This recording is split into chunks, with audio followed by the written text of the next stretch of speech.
Scrooge was hard and sharp as flint.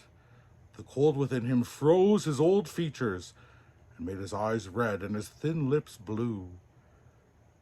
He was a squeezing, retching, grasping, scraping, clutching, and miserly man. Scrooge's business partner, Jacob Marley, had been dead 7 years, but the sign over the office door still said Scrooge and Marley. It was Christmas Eve, and Scrooge was busy at work.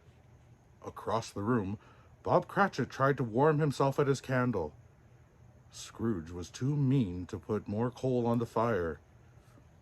"Merry Christmas, Uncle!" cried a cheerful voice. "I'm collecting money for the poor." It was Scrooge's nephew, Fred.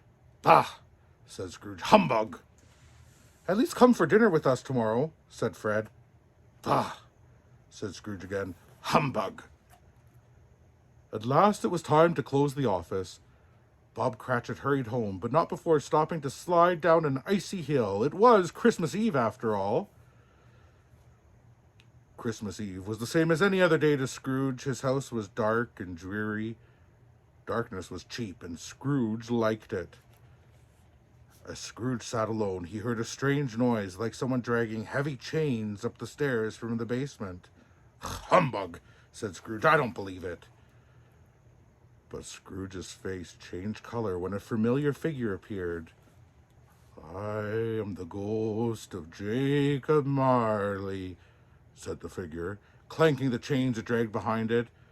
"You will be haunted by 3 ghosts, Scrooge. The first, when the clock strikes 1. Later that night, Scrooge awoke to the dong, dong of the church bell. Suddenly, the room filled with light, and Scrooge found himself face to face with a strange figure. "Who are you?" asked Scrooge. "I am the ghost of Christmas past," said the figure. "Follow me." The ghost showed Scrooge many Christmases from his past. It showed him the Christmas when Scrooge was left to spend the vacations at school, all alone. It showed him a Christmas party given by his first boss, Mr. Fezziwig. Finally, the ghost showed Scrooge the Christmas he left Belle, his one true love, to concentrate on making money. Dong! Scrooge woke up in his bed again.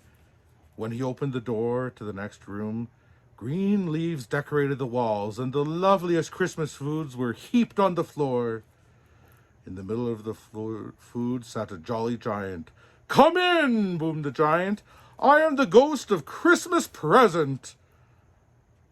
The second ghost showed Scrooge many different Christmases. First, it took him to Bob Cratchit's house, and although the Cratchits were poor, their little house was filled with happiness. "God bless us, everyone," said the sickly-looking Tiny Tim. Then the ghost took Scrooge to his nephew Fred's house. It was full of Christmas fun and laughter. In every house they visited, the ghost sprinkled the spirit of Christmas. Dong! The church bell struck again, and the ghost of Christmas present disappeared. In its place stood a tall, mysterious ghost, wrapped in a black cloak. Are you the ghost of Christmas yet to come?" asked Scrooge. The ghost said nothing, but just pointed forward. "Lead on," said Scrooge. "I will follow you." "Lead on," said... The third ghost showed Scrooge Christmases that had not yet happened. It showed him people talking about a man who had died. The man had been so mean that no one missed him. It showed him Bob Cratchit's house. Before it had been full of noise, but now it was quiet, and Tiny Tim's little chair stood empty. Finally, the ghost took Scrooge to a churchyard and pointed to a grave. Scrooge crept, trembling towards it, and read his own name. Scrooge woke and ran to the window. "What day is it?" he called to a boy outside. "Why, Christmas Day," replied the boy. "Ha ha!" laughed Scrooge. I haven't missed it. Merry Christmas, everybody." Scrooge gave the boy money to buy the biggest turkey in the store. "I'll send it to Bob Cratchit's," he laughed. "It's twice the size of Tiny Tim."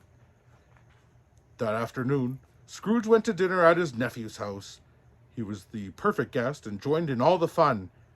And what's more, he gave a very large donation to the poor. The next morning, Scrooge was at work extra early. "You're late," he growled when Bob Cratchit arrived.